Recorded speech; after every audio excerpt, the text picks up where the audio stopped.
Let's just say, by obsolescence. If I wanted to. It was that beautiful peak time of autumn when all the leaves were still on the trees. The branches were heavy with shades of red and orange and gold, and for that brief moment it could be imagined that they'd be that way forever. It could be dreamed that the winter would not come this year, and neither the spring after it, nor the summer again after that. There'd just be the forest, with all of its fiery colors, and the cool drifting breeze that sometimes blew by. Of course, it wouldn't happen. The running of the leaves would be in a week's time to tear it all down and leave the trees bare. There were reasons, very good reasons, why there could never be a perpetual autumn, but one could imagine it anyway, if only briefly. In the heart of the forest stood Equestria's own Princess Celestia. She was completely alone, and it had taken much effort for her to get that way.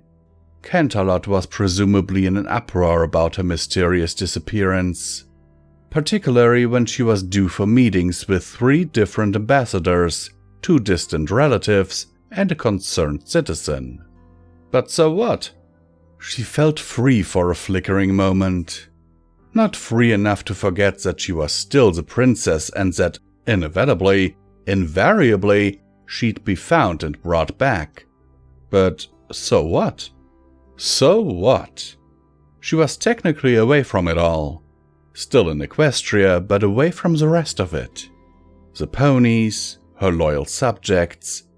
There were no sycophants, upper-crust Canterlot ponies in these woods, nor were there any of the rustic Ponyville types, who'd throw themselves off a cliff if they thought their princess would like the sound of the splatter. It was nice to be 10 miles distant from either of them. She was, at any rate, sick of both of them. Not all of them. There were a few good apples in the bunch, so to speak. There were a few ponies who didn't make her despair, but those were few and far between. Most of the populace, though, well, there was something wrong with them.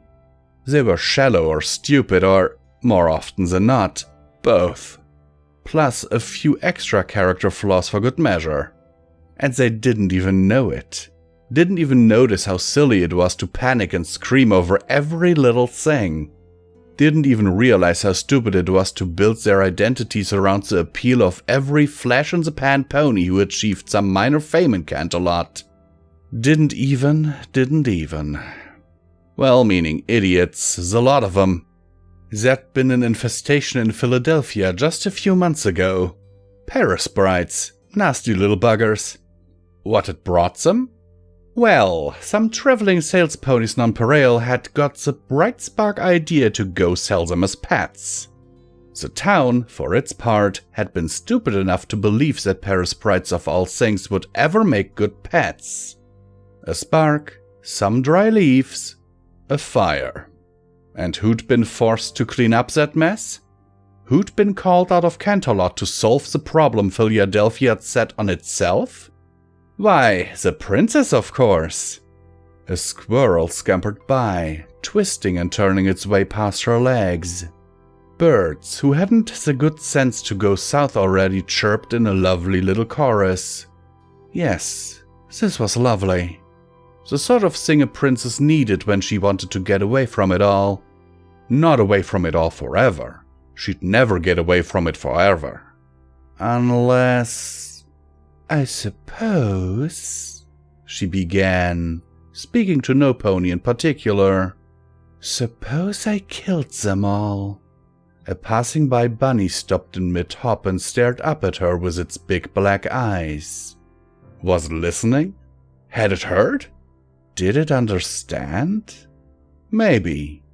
Animals were smarter than most ponies gave them credit for, just as most ponies were dumber than they gave themselves credit for.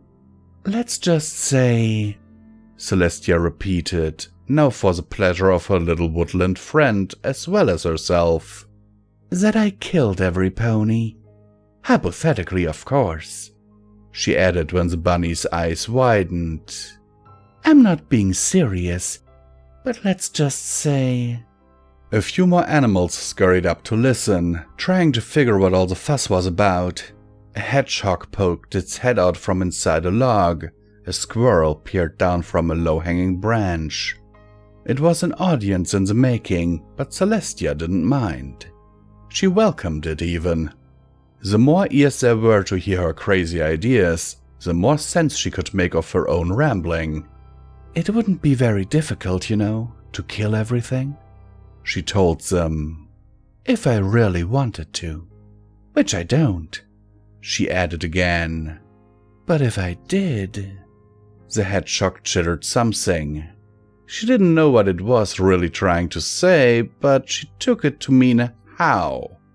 Well, let's just say that I left the sun up too long. Some of the animals did something that sounded a bit like laughter. Of course they would laugh, Celestia knew. They didn't see it yet. Let me finish, she said patiently. Say I left the sun up too long. Not too long. Just a month, maybe 2. That doesn't sound very bad, does it? More time to frolic and play and do what you want before going to sleep, yes? Most of the animals nodded. An owl, listening sleepily from inside a tree trunk, silently disagreed. But that's what they all think at first. They'd say, this is a little strange, of course, but no pony'd really question it. They don't ask questions if they think it's a good thing. Well, maybe Twilight Sparkle does, but she questions everything. The bunny made some angry scratching sounds. Get to the point already, it seemed to be saying. The rest of the audience followed suit and made noises to a similar effect. Well, if they insisted.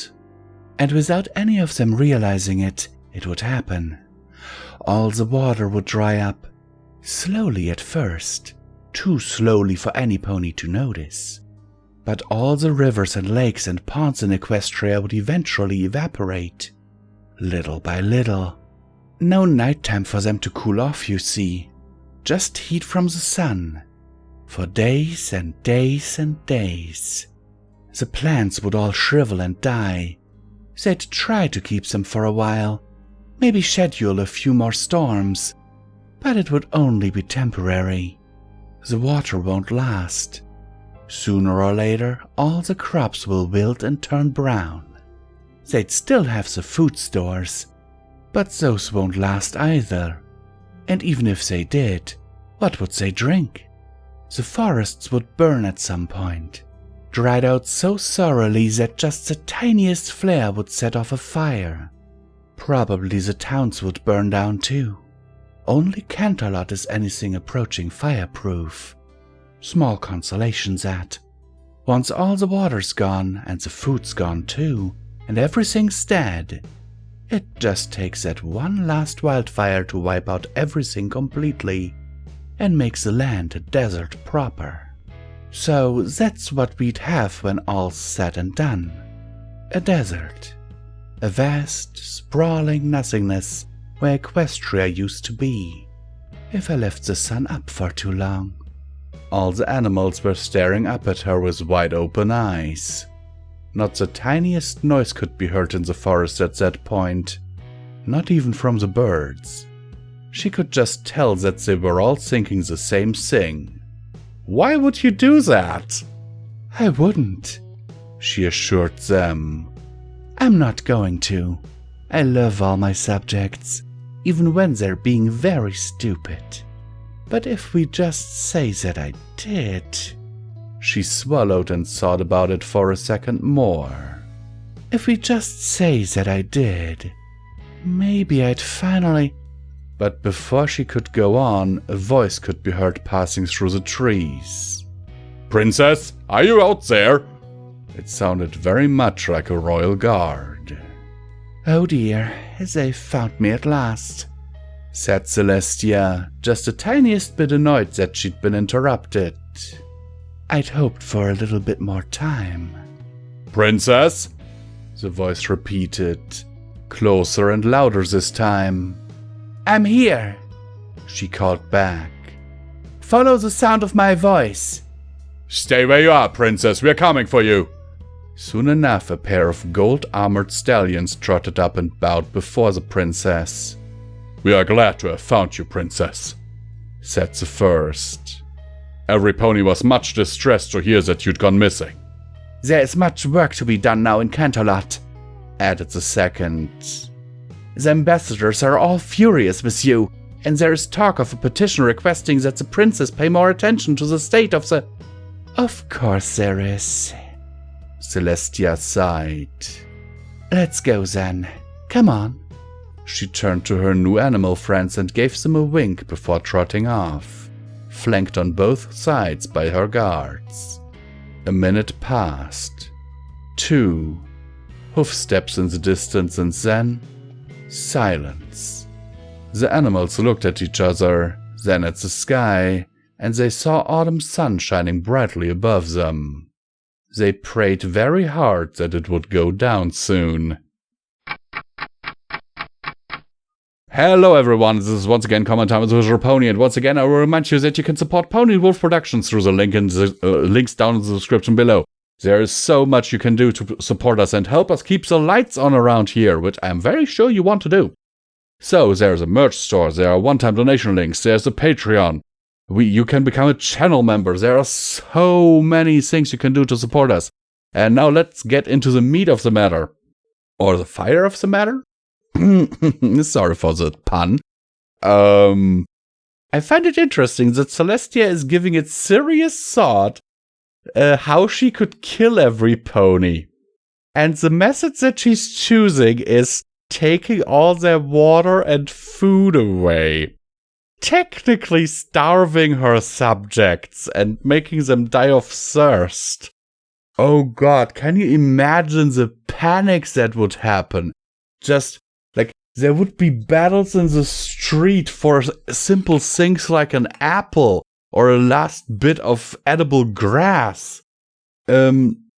Ponies would exchange whatever they had to offer, and I'm not going to say things here because I'm pretty sure I would get demonetized if I did, but crimes would rage rampant. And you know what I mean, you know, just to get at the last bottle of sparkling water. And Celestia is right, eventually it would be a desert filled with pony bones. Oh, goodness, this is worse than Fallout Equestria. Seriously, what Celestia would be doing to her own subjects here is worse than them being blown up by balefire bombs. Holy crap. Or, well, she's not actually doing it, but you know what I mean. She's contemplating on doing it, and that alone. Holy shit. Celestia, you have one twisted mind in this iteration of you. And, yeah, let's hope that the sun goes down today. Sincerely yours, Visual Pony, and I hope that the story finds you well in body and mind.